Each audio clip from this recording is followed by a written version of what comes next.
औज़ुबिल्लाहिमिनश्शैतानिर्रजीम बिस्मिल्लाहिर्रहमानिर्रहीम। अस्सलाम वालेकुम व्यूअर्स। ये जो हमारा सिलसिला इंट्रोडक्शन टू इन्फेक्शियस डिजीज़ चल रहा है, इसके पिछले प्रोग्राम में यानी लेक्चर 1 में हमने कुछ चीज़ें डिस्कस की थी कि माइक्रो ऑर्गेनिज़म्स या पैथोजेनिक ऑर्गेनिज़म्स कौन से होते हैं और उनका मोड ऑफ़ ट्रांसमिशन क्या होता है, यानी वो हमारी बॉडी में एंटर कैसे होते हैं। आज उसी सिलसिले का अगला जो सवाल था वो भी बड़ा इम्पॉर्टेंट सवाल है कि क्या जब ये बैक्टीरिया हमारी बॉडी में एंटर हो जाएं तो ज़रूरी है कि हमें बीमारी की अलामात भी ज़ाहिर हों, या ऐसा भी हो सकता है कि बैक्टीरिया हमारी बॉडी में एंटर तो हो जाएं लेकिन हमें किसी भी डिज़ीज़ की सिम्टम्स ना आए। तो ये दोनों बातें ही हो सकती हैं।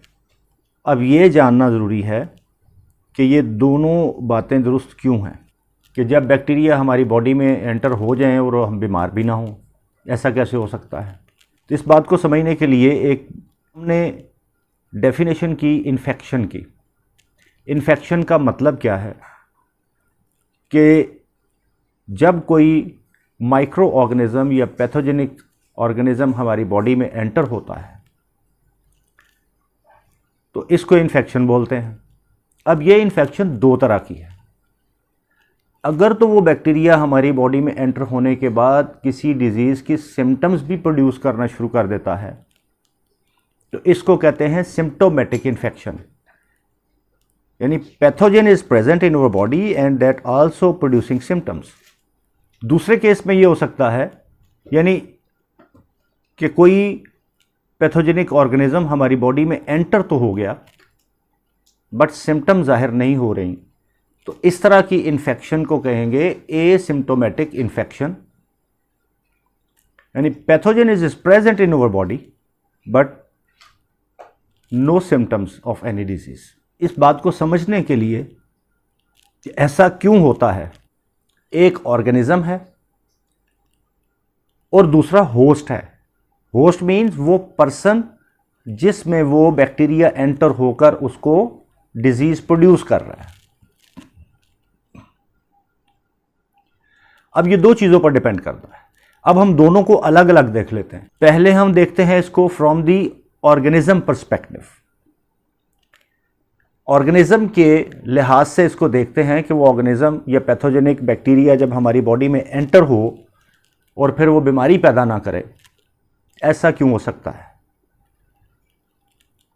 उसकी वजह यह है, हम देखेंगे कि क्या वो बैक्टीरिया जो हमारी बॉडी में एंटर हो रहा है वो कितना खतरनाक है, उसके अंदर बीमारी पैदा करने की सलाहियत कितनी है। अब हम ये विरुलेंस जो है इसको मेजर करते हैं कि उसकी विरुलेंस कितनी है। इसको मेजर करने के लिए एक तरीकाकार है जिसको हम कहते हैं ID50। ID50 इसका मतलब क्या है कि किसी भी बैक्टीरिया का वो नंबर जो अगर किसी पॉपुलेशन में, एक सर्टन पॉपुलेशन में एंटर हो तो कम से कम के 50% पॉपुलेशन को वो कोई डिजीज या सिम्टम्स प्रोड्यूस कर दे। 50% ऑफ द पॉपुलेशन, उसको इसका ID50 बोलेंगे। उसकी पैथोजेनेसिटी ज्यादा है जिसकी कम क्वांटिटी भी डिजीज प्रोड्यूस कर सकती है। तो इसका मतलब यह हुआ कि जितना ID50 लो होगा उतनी ही विरुलेंस ज्यादा होगी, इतना ही वो ज्यादा पैथोजेनिक होगा, उतनी ही उसके अंदर ज्यादा बीमारी पैदा करने की सलाहियत होगी।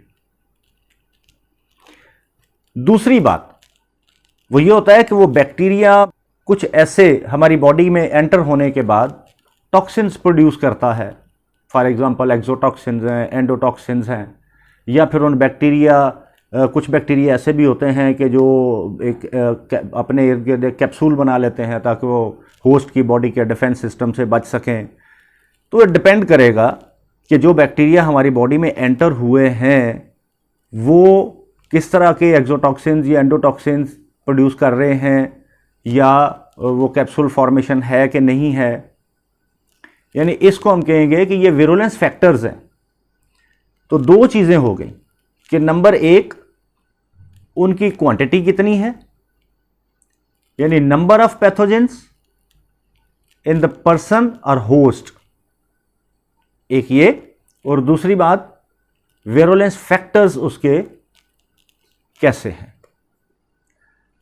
अब दूसरा जो पर्सपेक्टिव है वो है होस्ट का। अब जो होस्ट है या पर्सन है उसके पर्सपेक्टिव से हमें क्या देखना है कि जब भी कोई माइक्रो ऑर्गेनिज्म हमारी बॉडी में एंटर होता है, होस्ट की बॉडी में एंटर होता है, तो हमारी बॉडी का एक नेचुरल डिफेंस सिस्टम है जिसको आप इम्यूनिटी भी बोलते हैं, जो हमारी बॉडी की इम्यूनिटी है, एक डिफेंस सिस्टम है,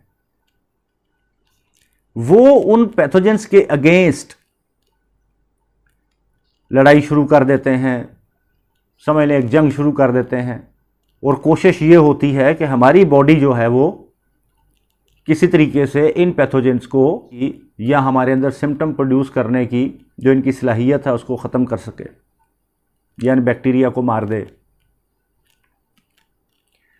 तो ये जो काबिलियत है, ये जो एबिलिटी होती है बॉडी की, इसको इम्यूनिटी बोलते हैं। अब ये डिपेंड करेगा कि जो होस्ट है उसकी बॉडी की इम्यूनिटी कैसी है।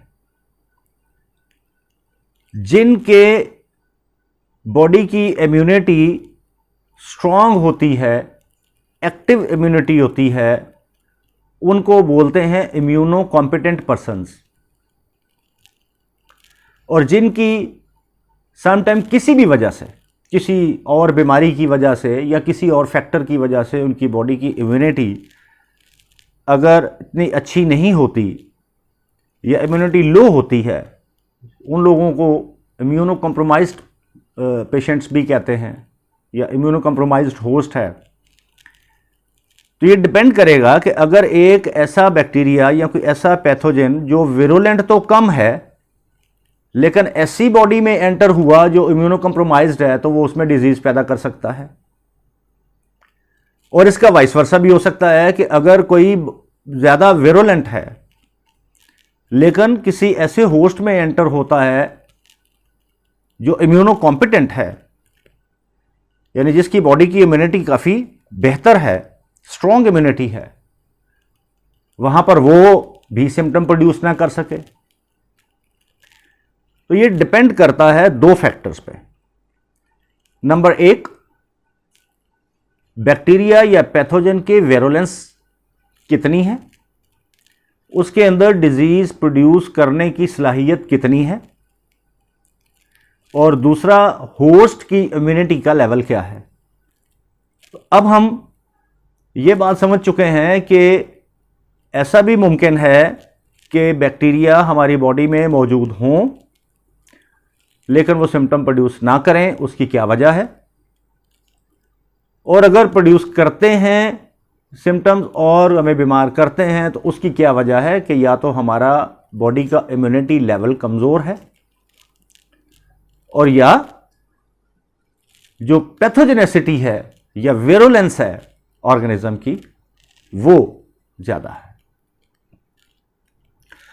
अब हम आखिर में आज ये देख लेते हैं कि जो स्टेजेस ऑफ बैक्टीरियल पैथोजेनेसिस, उसकी एक स्टेज हमने पिछले लेक्चर में डिस्कस कर ली थी, that was transmission from an external source into the body of the host. तो first of all is the transmission of the micro organism into the host.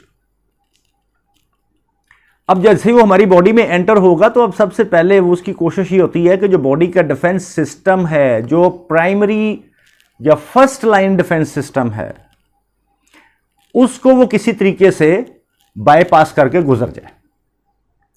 यानी पहले बॉडी में ट्रांसमिट हुआ, फिर उसके बाद evasion of the primary host defences, फिर वो उसके बाद म्यूकस लाइनिंग जो है उसके साथ जाके बाइंड करता है। और जब ये वहाँ पर अटैच हो जाता है फिर उसके बाद ये वहाँ पर अपनी ग्रोथ शुरू कर देते हैं, जिसको कॉलोनाइजेशन बोलते हैं, यानी colonization of bacteria at the site of adherence. Colony बनाना शुरू कर देगा, ग्रोथ शुरू कर देगा, they start increasing their number. और फिर उसके बाद फिर वो टॉक्सिन्स प्रोड्यूस करेगा और उससे हमें बीमारी की अलामात जाहिर होना शुरू हो जाएंगी, डिजीज की सिम्टम्स आना शुरू हो जाएंगी। ये बेसिकली कुछ स्टेप्स हैं कि वो किस तरह से माइक्रोब या बैक्टीरिया हमें बीमार करता है। नेक्स्ट लेक्चर में हम इंशाल्लाह ये देखेंगे कि हमारा जो होस्ट है उसकी बॉडी का जो डिफेंस लाइन है या डिफेंस सिस्टम है, जो इम्यूनिटी है, वो किस तरह की होती हैं, उसकी कितनी टाइप्स हैं और फिर वो किस तरीके से इन माइक्रोब्स के अगेंस्ट काम करती हैं। उस लेक्चर में हम सिर्फ़ और सिर्फ जो होस्ट के डिफेंस सिस्टम है इसके बारे में डिस्कस करेंगे। तो तब तक अल्लाह हाफिज़।